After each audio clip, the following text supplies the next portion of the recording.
chart. And my question, and maybe one of your board members would like to answer, the governor, or Ted. I would like to understand two things. First of all, what does it mean, oversight committees? It says here that the other oversight committees will own their own bylaws, etc. But it doesn't tell me what kind of committees you're thinking about. Yeah, absolutely. So the board had 2 days of training from one of the leading board, essentially counselors in the practice, Dr. Carpenter, Brian Carpenter, and one of the challenges that you may face even as trustees on this board is there are certain duties that is for staff to do. How will we do something? And then the governing board is really directed to set policies and monitor how well have we done things. And especially when you have a conversion charter school, as you know, you pull the plug from the district.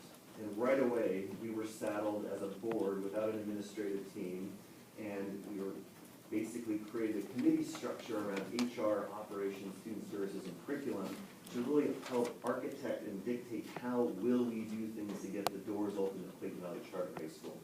Fast forward now, 2.5 years later, and we have a fully staffed and competent administrative team. So now the board is simply acknowledging through that chart and through the revision to our governance structure that we're evolving.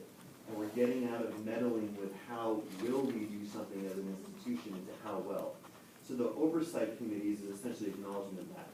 So you asked specifically what were we looking at and considering. One is a financial oversight committee. The second is a governance oversight committee. What we're also doing is we're not removing our historic committees around HR, operations, student services, and curriculum. What we're doing on that document there is we're pushing them below the line into the administrative sphere where they really belong. And we're still continuing having representation from stakeholders, being parents, community members, etc., as part of those advisory committees to our executive office, who will then bring those recommendations back to the board for any sort of policy revisions, and then we'll govern the work that that group does through the oversight committee. Okay, and we should have a committee on policy, correct? We do. So my philosophy on that is the board as a whole job is to create policy. And not the oversight committee. So. Yeah, the oversight committee would either be a subset of individual board members that would again look at how well are we doing something, such as financial governance. But from a broad brush around policy, from my perspective as chairperson, that's the body's as a whole, the board's job to do that. Okay. I have this question in my mind, reading through the documents and all the emails about last night, that there were 2 board members that voted against the reauthorization, or the renewal. That's correct. And in your perspective, is there any board member here that voted against it, that can speak to it? No. In your perspective, what was their thoughts? Yeah, so the 2 individuals that voted against the charter petition reauthorization was Amber Lineweaver and Christine Reimer, both who represent the teacher population and constituents of the government structure. What my understanding, reflection on that personally, is this really goes, again, when you have employee members on the board. We're looking and wearing hats of I'm a trustee of the institution who's trying to look out for the best interest of the entirety of the school. However, I'm also a teacher, and I'm also a union member in this regard.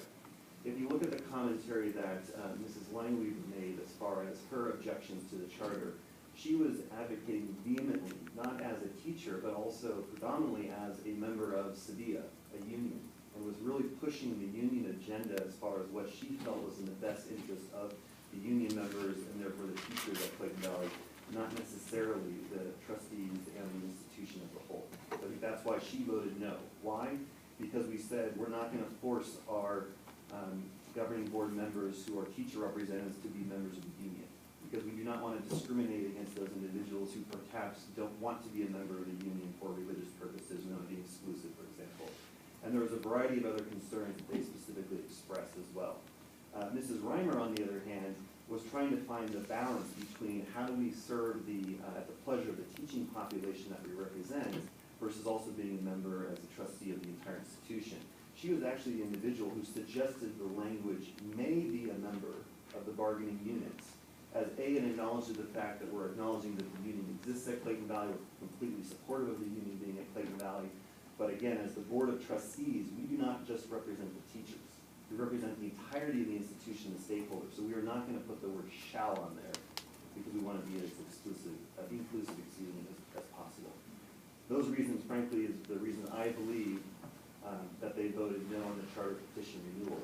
And it's really illustrative of the duality of hats that you wear as an employee board member of our institution.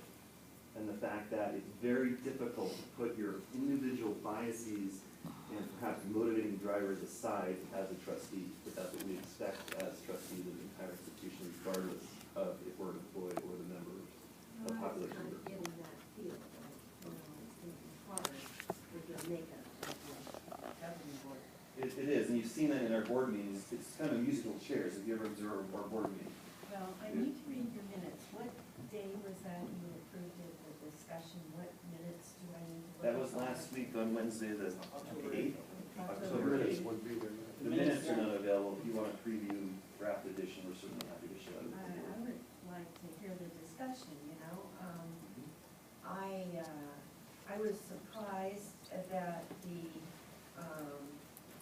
AB 1575 was actually CC'd on September 12th to Dr. Obed. And that's the first time I've heard it.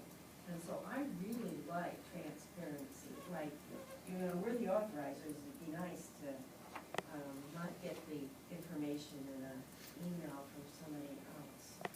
I think transparency is something that I hear continually.